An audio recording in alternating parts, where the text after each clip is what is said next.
छोटी सरकार पर सियासी बादल छा गए हैं। कांग्रेसी पार्षदों को ही अपने मेयर पर भरोसा नहीं है। क्या मेयर के खिलाफ अविश्वास प्रस्ताव आएगा? ये रिपोर्ट देखिए।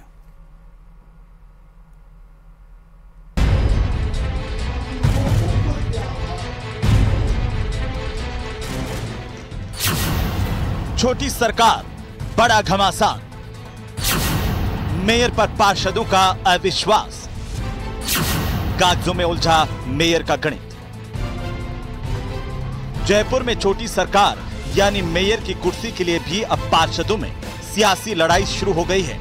एक तरफ कांग्रेस के पार्षद खड़े हैं तो दूसरी तरफ बीजेपी के पार्षद हैं। लेकिन इस सियासी लड़ाई में एक बात कॉमन है, बीजेपी के पार्षद लामबंद है, लेकिन उनके साथ ही कांग्रेस के कुछ पार्षद भी वही भाषा बोल रहे हैं जो बीजेपी की है। पिछली सरकार ने जयपुर शहर को 2 नगर निगमों में बांटकर कांग्रेस ने हेरिटेज में अपना बोर्ड बनाया। ओबीसी महिला सीट पर मुनीश गुर्जर को मेयर निर्वाचित किया गया, लेकिन मेयर बनने के कुछ समय बाद से ही शहर के कांग्रेसी विधायकों की आपसी राजनीति और अनबन का असर हेरिटेज निगम की राजनीति पर भी पड़ने लगा।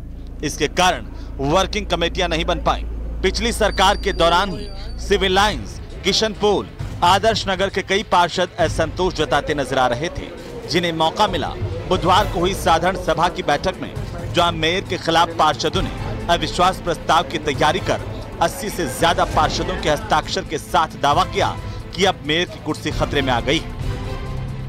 भंग नहीं है तो भंग हो चुका है, इसमें दिक्कत क्या है? आप बताओ, आप 80 पार्षद एक तरफ है, ये टेक्निकली, बाकी अविश्वास लाना वो एक अलग प्रक्रिया होती है। लेकिन बेसिक चीज देखो ना, आप सदन में अगर किसी के पास बहुमत नहीं तो नैतिकता के आधार पर इस्तीफा दे देना चाहिए। 82 आदमियों ने साइन किए हैं मेयर के खिलाफ, एक भी प्रस्ताव पारित नहीं होने का। आज ये खर्रा जी को शायद बीजेपी ने दिया होगा लेटर, और निश्चित रूप से ये आज पूरी मेयर और ये पूरी टीम अल्पमत में है। इन्हें इस्तीफा दे देना चाहिए और चुनाव होने चाहिए, और हम चाहते हैं कि जयपुर का विकास हो, जयपुर आगे बढ़े। कांग्रेस के जो पार्षद है वो भी इनके खिलाफ है। तो निश्चित तौर पर जब बात आएगी तो देखेंगे, वो सिग्नेचर करा के उसको कलेक्टर को प्रोसीड करना पड़ता है, उसका साधारण सभा से कोई संबंध नहीं है। तो मुझे नहीं पता कि साधारण सभा में ऐसी बात क्यों कर रहे हैं, लेकिन कलेक्टर के समक्ष जो अगर 75% पार्षद लिख कर देते तो निश्चित तौर पर अविश्वास प्रस्ताव आएगा। मेयर के खिलाफ कागजों पर पार्षदों के हस्ताक्षर तो करवा लिए गए, लेकिन अविश्वास प्रस्ताव को पेश करने के लिए पार्षदों को एक प्रक्रिया से गुजरना पड़ता है। महापौर को हटाने के लिए सबसे पहले जिला कलेक्टर को प्रस्ताव भेजना होगा। निगम के 100 वार्डों की संख्या के हिसाब से प्रस्ताव में 3/4 करीब 75 पार्षदों के हस्ताक्षर होना जरूरी है। जिला कलेक्टर 7 दिन में साधारण सभा की बैठक बुलाएंगे। कोरम पूरा होने की स्थिति में जिला कलेक्टर बैठक में मेयर को हटाने के प्रस्ताव रखेंगे, जिसमें 4 घंटे तक चर्चा का समय भी रहता है। यदि वोटिंग होती है और 3/4 वोट मेयर को हटाने के पक्ष में डाले जाते हैं तो अविश्वास प्रस्ताव पारित हो जाएगा। राजनीति के अंदर कई मजबूरियां होती है, लेकिन ये तय कि मुनीश गुर्जर जी अपना पूरा कार्यकाल करने जा रही है और पूरा कार्यकाल हर हाल के अंदर होगा। आज कुछ गलतफहमियों के शिकार हो गए, जो बोर्ड की मीटिंग थी उसके अंदर अंडरस्टैंडिंग हो गई, कई चीज़ें हैं। लेकिन ये गाँव में कहावत है हमारे कि बाढ़ खेत को खाती है। तो मुनीश गुर्जर को अगर नुकसान होगा तो हमारे शीर्ष नेताओं की वजह से नुकसान होगा। बाकी पार्षद मुनीश गुर्जर के साथ है और पर्याप्त बहुमत भी उनके साथ है। मेरे लिए तो 3 साल से चल रहा है हस्ताक्षर अभियान, आज से ही थोड़ी चल रहा है। आपका कोई पर्सनल हित तो अटका हुआ है क्या?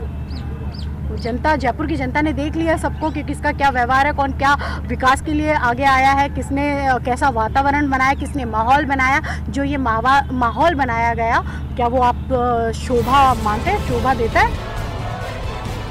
हेरिटेज नगर निगम की राजनीति में नए पुराने विधायकों की भूमिका भी बखूबी बनी हुई है। इसीलिए पार्षदों के बैकग्राउंड में इन बड़े नेताओं की सियासत अहम रोल अदा कर रही है। लेकिन तय तो संगठन के प्रमुख लोगों को ही करना है कि महापौर की सीट पर कोई नया चेहरा आएगा या फिर मुनीश गुर्जर ही बनी रह सकेगी। महेश दादीज, न्यूज़ 18, जयपुर।